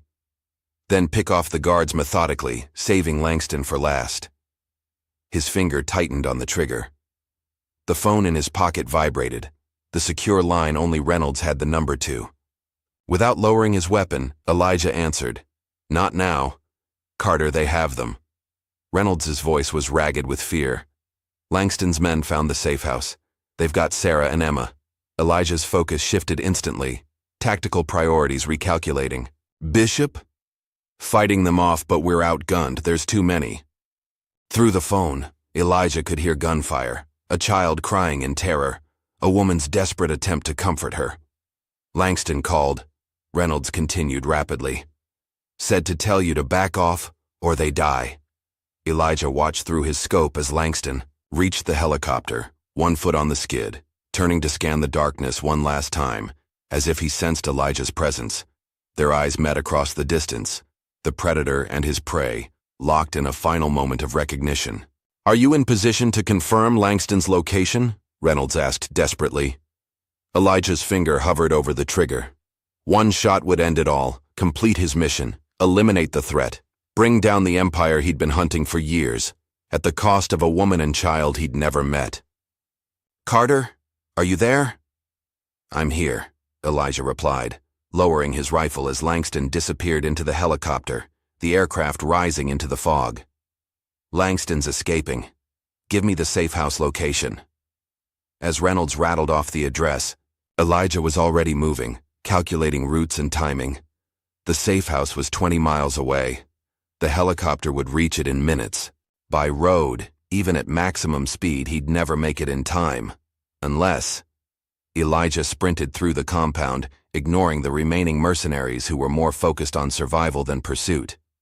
He reached the garage, finding what he'd hoped for. A sleek, high-performance motorcycle. "Reynolds, keep them fighting as long as possible," he instructed, hot-wiring the vehicle with practiced ease.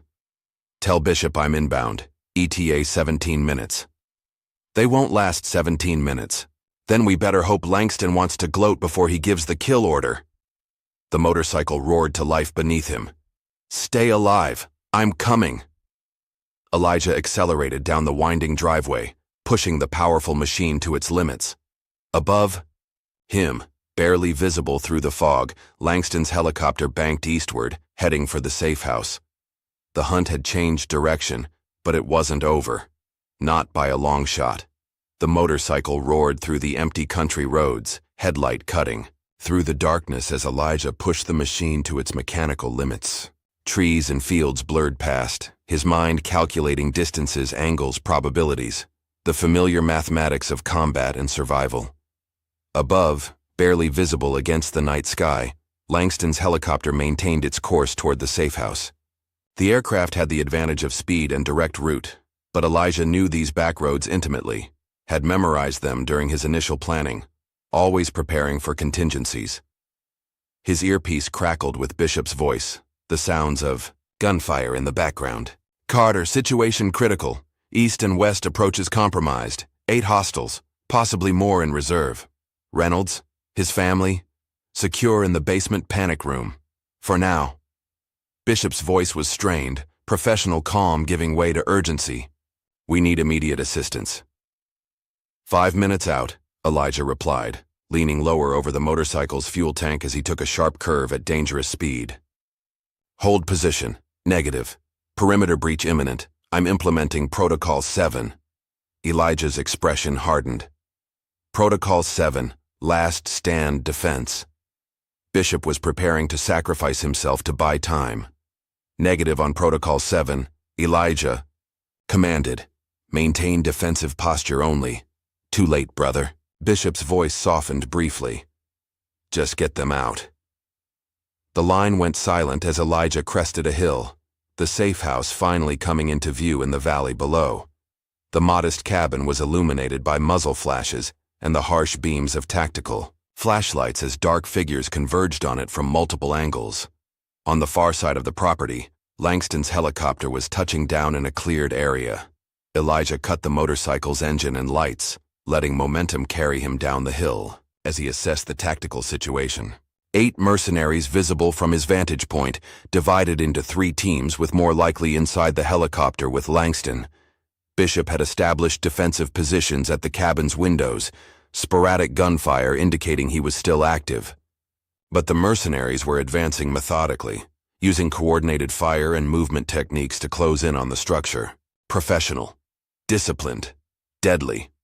Elijah dismounted, unslinging his rifle in one fluid motion. No time for complex strategies or careful planning.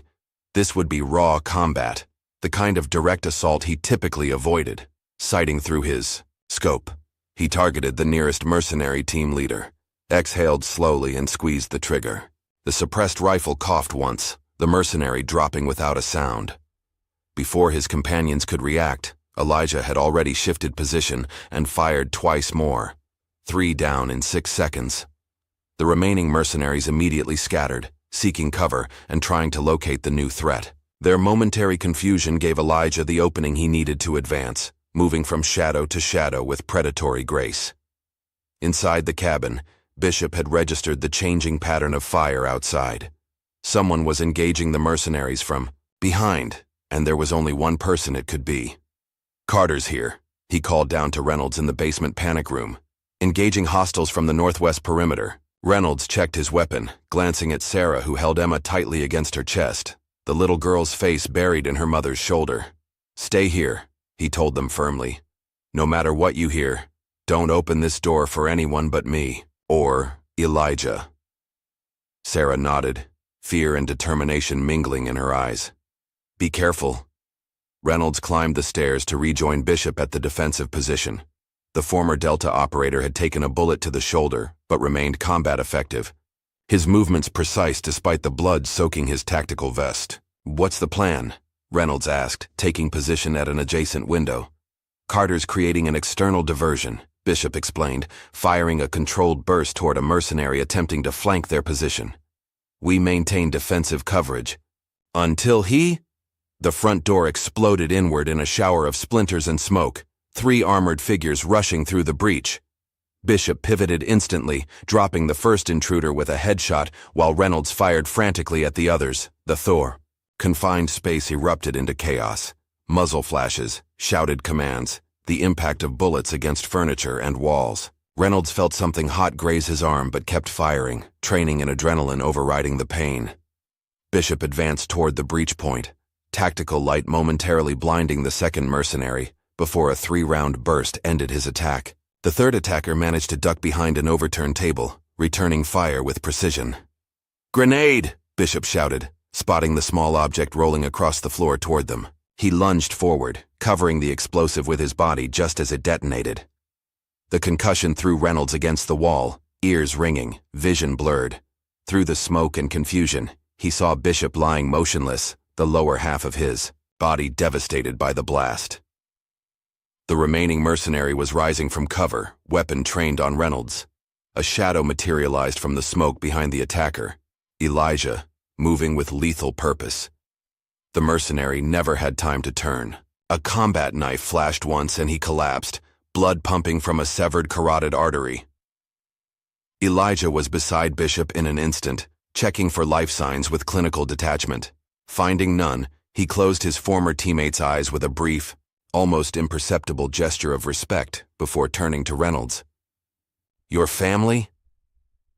"Basement panic room," Reynolds managed, struggling to his feet. "Safe." "Not for long," Elijah replied, retrieving Bishop's weapon and spare magazines. This was just the advance team.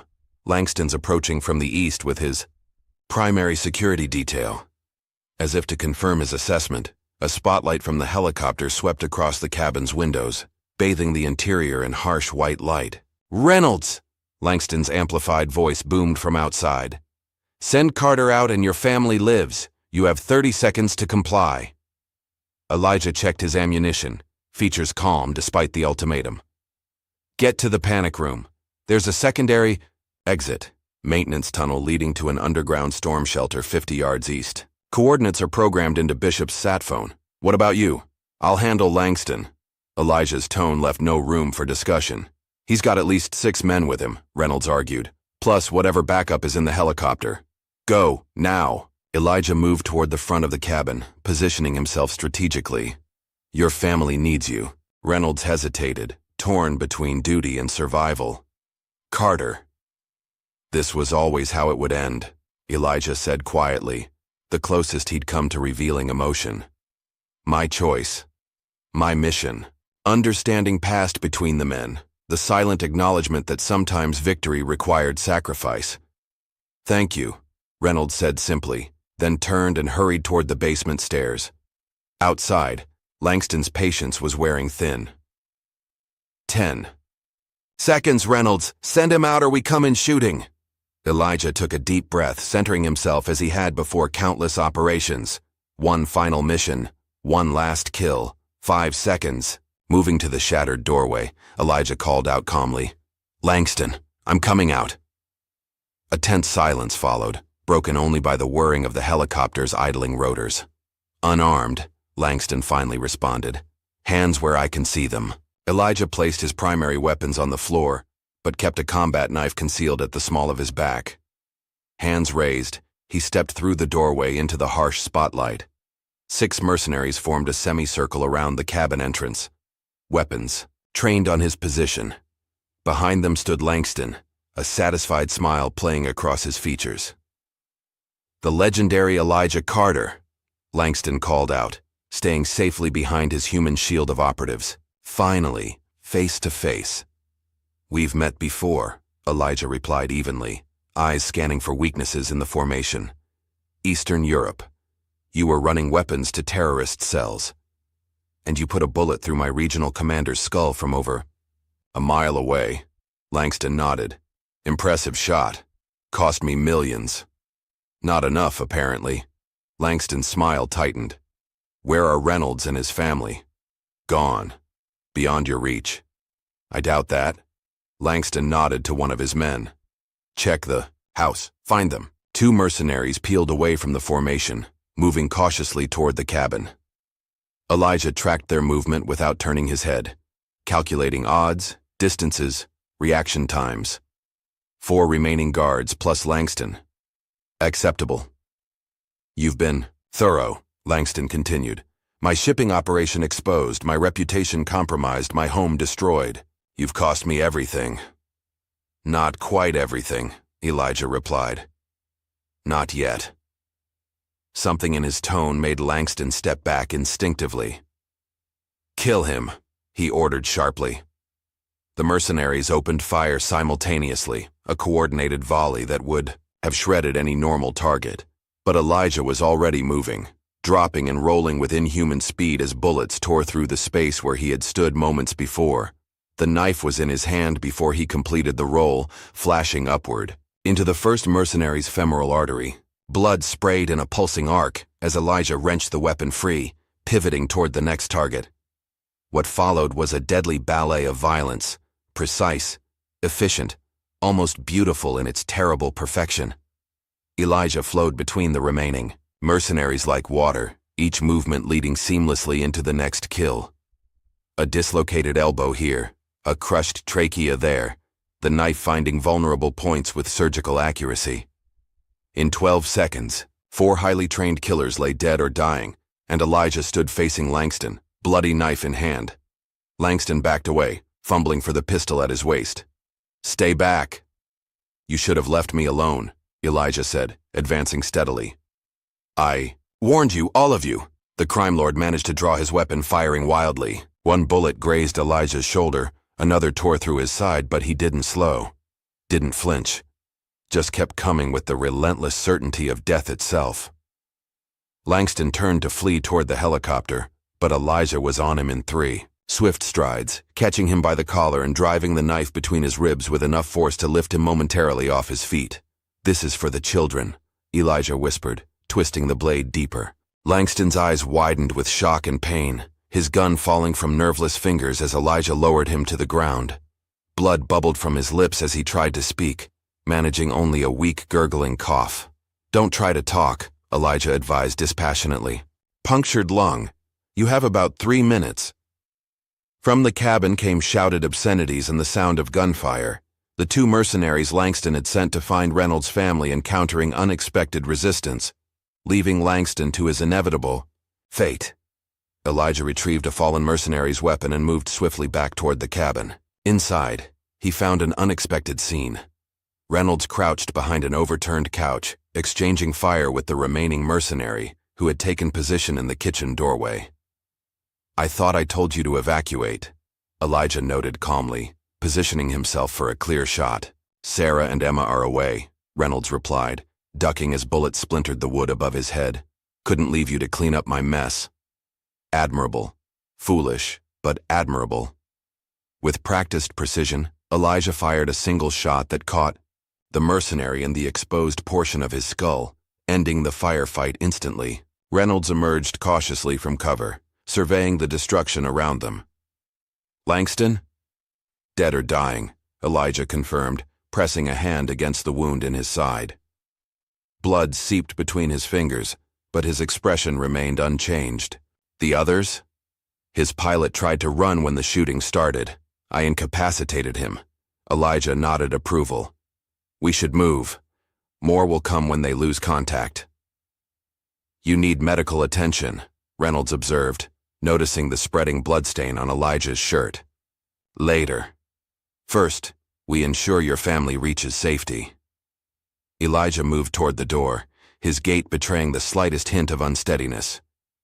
The FBI contact I established earlier, Director Sawyer. Call him. Only him. Tell him Langston's organization has been decapitated, but the network remains. Outside, Langston lay motionless beside the helicopter, eyes staring sightlessly at the stars. Elijah spared him a single glance before continuing toward the tree line where Reynolds had directed his family. "It's over," Reynolds said, following close behind. "We won." Elijah's expression remained unchanged as he scanned the darkness ahead. This battle, perhaps. The war continues. 3 days later, the story dominated national headlines. FBI raids uncover massive human trafficking network. Billionaire businessman Victor Langston killed in confrontation. Dozens of officials implicated in corruption probe. In a secure hospital room under federal protection, Reynolds sat beside Elijah's bed, watching the news coverage on a muted television. The legendary operative had survived surgery to remove 2 bullets and repair significant internal damage, though the doctors warned his recovery would be lengthy. "They're calling it the biggest human trafficking bust in history," Reynolds commented. 15 separate locations raided simultaneously, hundreds of victims rescued. Elijah's eyes remained closed, his breathing steady but shallow. The machines monitoring his vital signs beeped rhythmically. "Director Sawyer came by earlier," Reynolds continued. "Said to tell you the package is secure. I'm guessing that means Sarah and Emma made it to the safe location." Still no response. The doctors had warned that Elijah was drifting in and out of consciousness, his body focused on healing from trauma that would have killed most men. Reynolds leaned closer. "I don't know if you can hear me, but thank you for everything. You saved my family, saved me from becoming what Boone was." He thought he detected the slightest change in Elijah's breathing, perhaps an acknowledgement. "They want me to testify about Langston, the trafficking, the corruption in the department. Witness protection after, new identities for all of us." Reynolds shook his head in disbelief. "Never thought I'd end up here when I became a cop." The door opened quietly as Director Sawyer entered, his expression grave. The tall, silver-haired FBI veteran nodded respectfully toward Elijah's still form before addressing Reynolds. "How is he?" "Stable. Fighting." "Good. He's going to need his strength." Sawyer handed Reynolds a sealed folder. "This just came through intelligence channels. We were right. Langston was just one piece of a much larger organization." Reynolds opened the folder, finding surveillance photos and classified briefings detailing an international network that extended far beyond Langston's operation. "The Revenant Order," he read aloud. "What is this?" "A shadow network spanning multiple countries.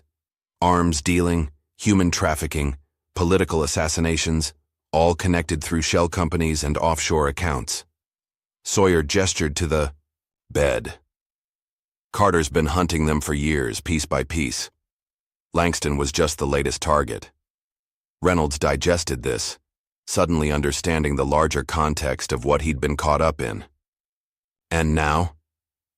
"Now the real work begins." Sawyer collected the folder. "When he wakes up, tell him Wolf is involved. He'll understand."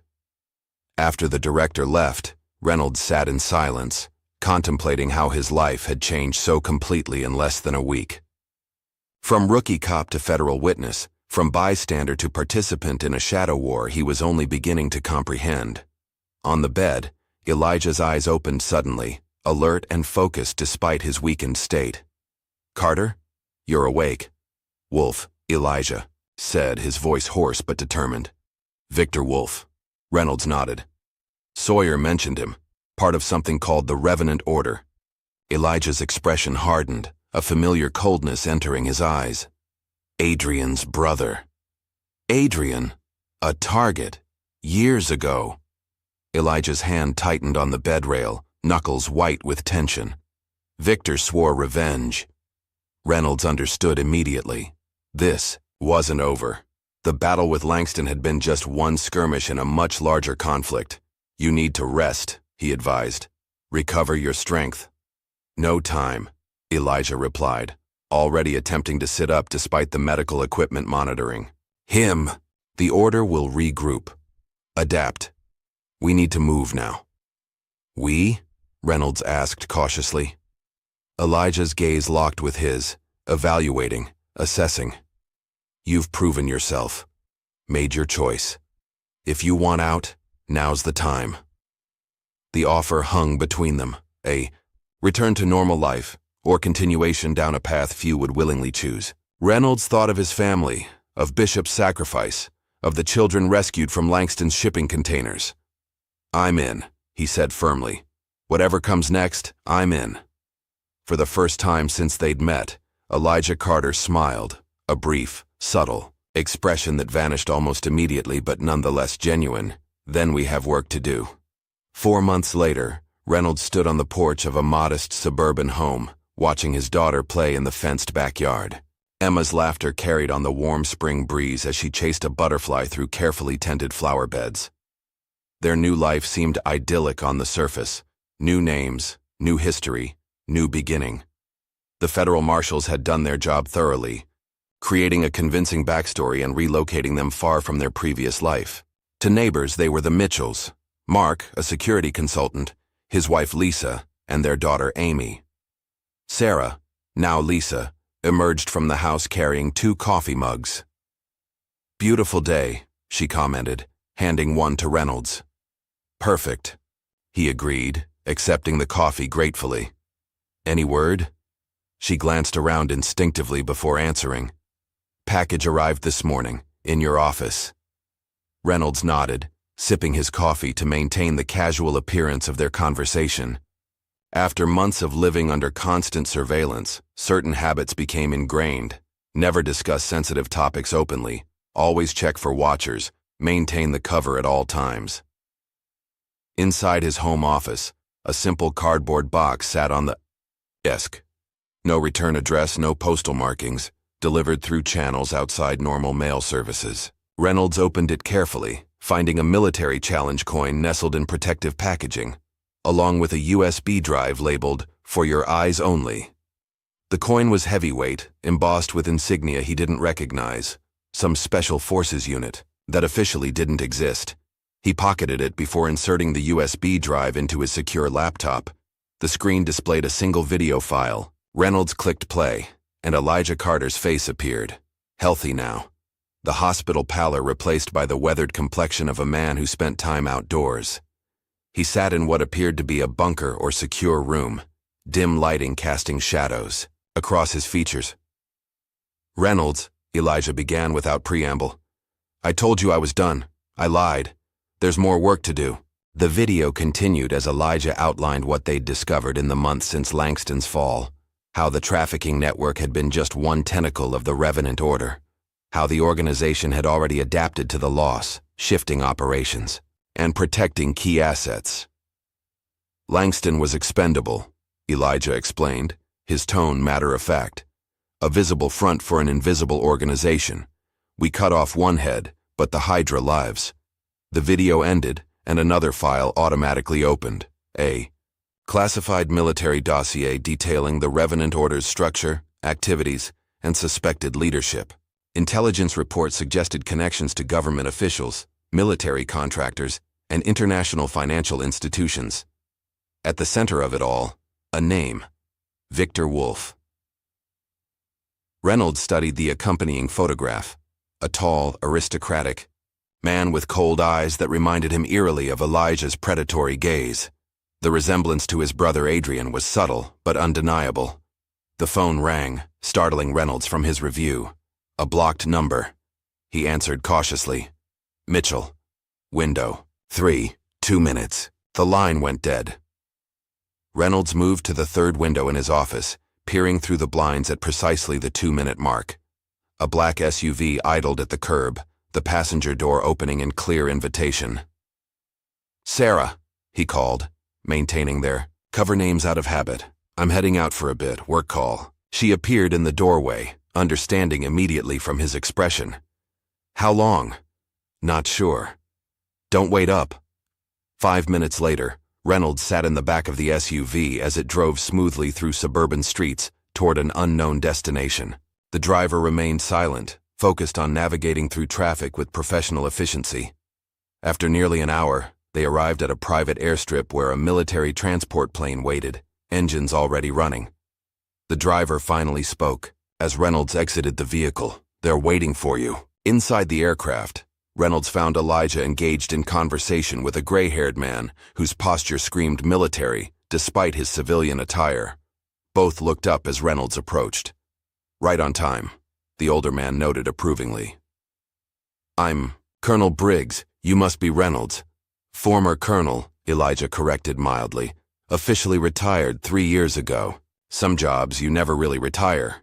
Briggs shrugged, offering his hand to Reynolds. "Good to finally meet you. Carter speaks highly of your performance during the Langston operation." Coming from Elijah, Reynolds knew that qualified as effusive praise. "Thank you, sir." "Take a seat," Briggs instructed as the plane's door sealed shut and the engines increased power. "We have a lot to cover before we reach the facility." Reynolds buckled into a seat beside Elijah. "What facility?" "Home base," Elijah replied simply. "Where we plan, train, and deploy." As the aircraft lifted off, Briggs activated a secure tablet, displaying satellite imagery of a mountainous region marked with surveillance annotations. "For the past decade, we've been tracking and disrupting the Revenant Order's operations," the colonel explained. "Small-scale interventions mostly, surgical strikes against key personnel, targeted intelligence gathering, asset seizure. Carter's work against Langston was our biggest victory to date," he continued, "but it's accelerated their timetable. They're consolidating power, eliminating loose ends, preparing for something significant." "What exactly is the Revenant Order?" Reynolds asked, studying the satellite images. Elijah mentioned they're connected to arms dealing, human trafficking. "They're an evolution of traditional criminal enterprises," Briggs interrupted. "Founded by former intelligence operatives, special forces, and black operations specialists, who decided their skills were more profitable in the private sector. Mercenaries? At first. But they've grown into something far more dangerous. A stateless, ideologically flexible organization that sells destruction to the highest bidder. Regime change, assassination, terrorism, whatever the market demands." Reynolds glanced at Elijah, who sat silently, his expression unreadable. "And Victor Wolf runs this organization?" "After his brother's death, Victor assumed full control," Briggs confirmed. "He's brilliant, ruthless, and now personally motivated to destroy Carter, because Elijah killed his brother." "Adrian Wolf was their top operative," Elijah spoke finally. "Trained him myself years ago, before he went rogue." The aircraft banked sharply, beginning its descent toward what appeared to be wilderness below. Through the window, Reynolds could make out the outline of structures built into the mountainside, nearly invisible unless you knew exactly what to look for. "Welcome to Echo Base," Briggs announced as they touched down on a camouflaged runway. "Officially, it doesn't exist. Neither do we." Inside the mountain facility, Reynolds was struck by the contrast between the rugged exterior and the high-tech operation within. Command centers with wall-to-wall monitors displayed global intelligence feeds. Analysts worked at secure terminals, processing information from field operatives. A separate wing housed training facilities, armories, and medical units. Briggs led them to a secure briefing room where a dozen operatives waited, men and women with the unmistakable bearing of veteran special forces. Their expressions registered recognition as Elijah entered, respect mixed with something approaching awe. "The team," Briggs explained to Reynolds, "best of the best, recruited from every branch of special operations. Many worked with Carter before." 1. The main screen. A map displayed locations highlighted across the globe. Suspected Revenant Order facilities, safe houses, financial hubs. "Victor Wolf has gone to ground," Briggs continued, addressing the assembled team. "But recent intelligence suggests he's consolidating forces at this location." He indicated a remote compound in Eastern Europe. "Our objective is confirmation followed by full tactical response." "This isn't just about Wolf," Elijah added, studying the map intently. "The entire command structure will be present. One operation, one chance to decapitate the organization completely." Reynolds felt the weight of what was being proposed. Not just a mission, but a full-scale secret war against a global criminal network. He had expected to provide intelligence from the Langston operation, not to be included in whatever came next. "Where do I fit in all this?" he asked finally. "You've proven yourself adaptable, reliable under pressure, and committed to the cause," Briggs replied. "Qualities we need." The question is whether you're prepared to go further down this path. Elijah met Reynolds' gaze directly. This isn't like before. Before you were protecting your family, your city. This is different. Global stakes, higher risks, no recognition, no guarantees. And my family? Permanent security, best education. For your daughter, financial stability, Briggs assured him.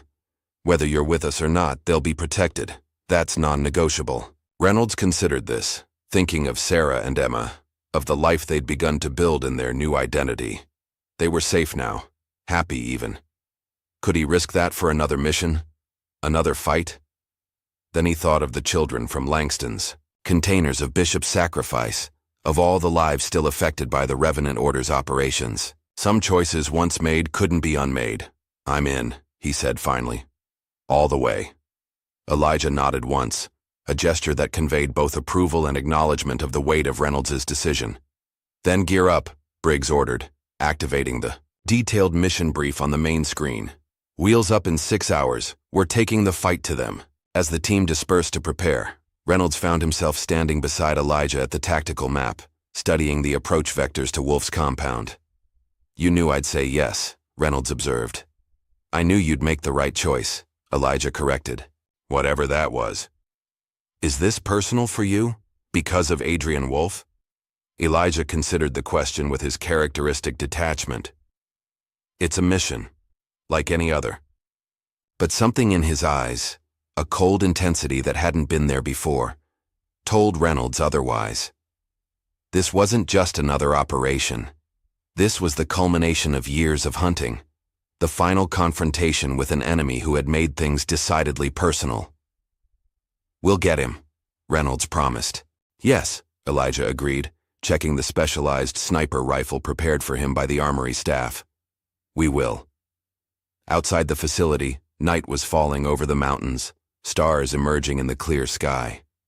Somewhere across the world, Victor Wolf was preparing his own operations, unaware that the most lethal operative in Special Forces history was once again on his trail. The hunter had become the hunted, and then the hunter once more. The war had just begun. If this story kept you on the edge of your seat, make sure to like, subscribe, and hit that notification bell for more heart-pounding tales of redemption and retribution.